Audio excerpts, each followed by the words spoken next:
kita akan hadirkan bagaimana agar desa-desa tumbuh berkembang. Insya Allah 5 miliar per desa akan kita wujudkan tiap tahun bagi pembangunan nasional kita.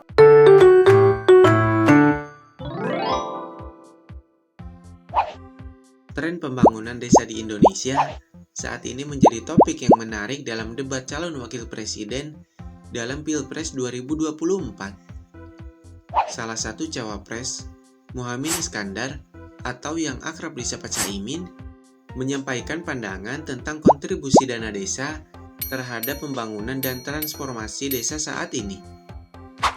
Caimin menekankan pentingnya paradigma pembangunan dari bawah atau bottom up dalam meningkatkan pertumbuhan ekonomi masyarakat dan menjaga kehidupan sosial budaya di desa.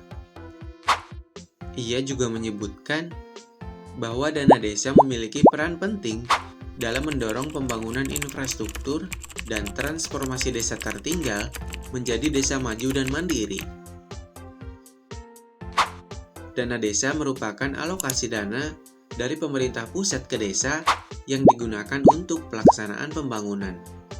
Sejak dialokasikan pada tahun 2015, sesuai dengan Undang-Undang Desa, total realisasi penyaluran dana desa telah mencapai 537,61 triliun rupiah hingga tahun 2023. Pada tahun 2023, Kementerian Keuangan melaporkan bahwa realisasi penyaluran dana desa mencapai 69,86 triliun rupiah.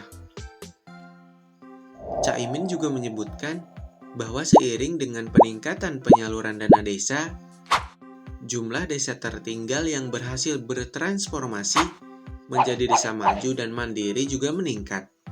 Pada tahun ini, hanya tinggal 4.000 desa tertinggal dari sebelumnya 13.000 desa.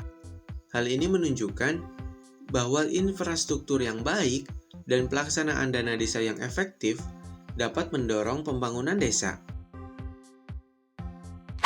Namun, meskipun terjadi peningkatan dalam pembangunan desa, masih terdapat 12.004 desa yang berstatus desa tertinggal dan sangat tertinggal di Indonesia pada tahun 2023. Meski demikian, jumlah desa mandiri secara konsisten meningkat sejak tahun 2019.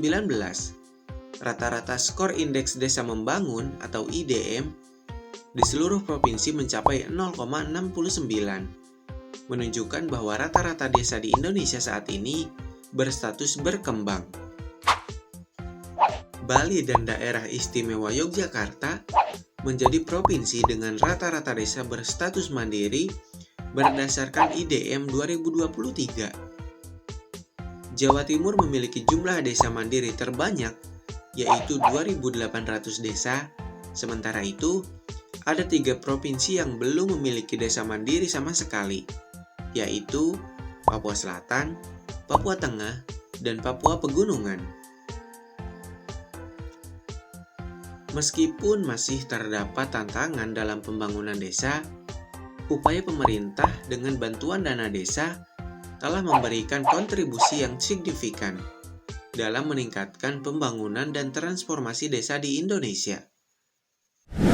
Menurut laporan dari Kementerian Keuangan, Jawa Timur menjadi provinsi dengan realisasi dana desa terbesar di Indonesia pada tahun 2023. Hingga 13 Oktober 2023, realisasi dana desa di Jawa Timur mencapai 6,72 triliun rupiah atau sebesar 84,4% dari target yang ditetapkan sebesar 7,9 triliun rupiah.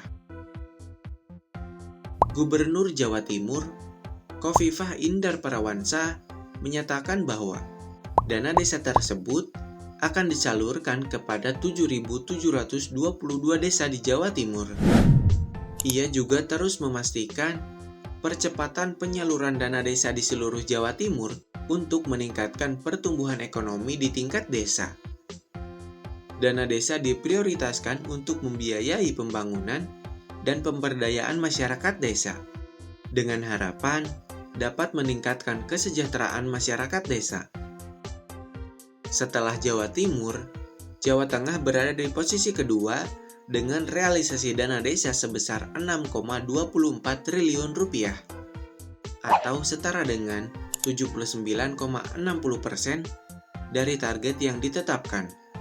Di posisi ketiga ada Jawa Barat dengan realisasi dana desa sebesar 5 triliun rupiah atau mencakup 81,20% dari target tahun 2023. Sebenarnya, dana desa digunakan untuk berbagai program seperti pemulihan ekonomi, operasional pemerintahan desa, program ketahanan pangan dan hewan, pembangunan lumbung desa, serta dukungan program sektor prioritas desa. Hal ini bertujuan untuk meningkatkan pembangunan dan kesejahteraan masyarakat desa di seluruh Indonesia.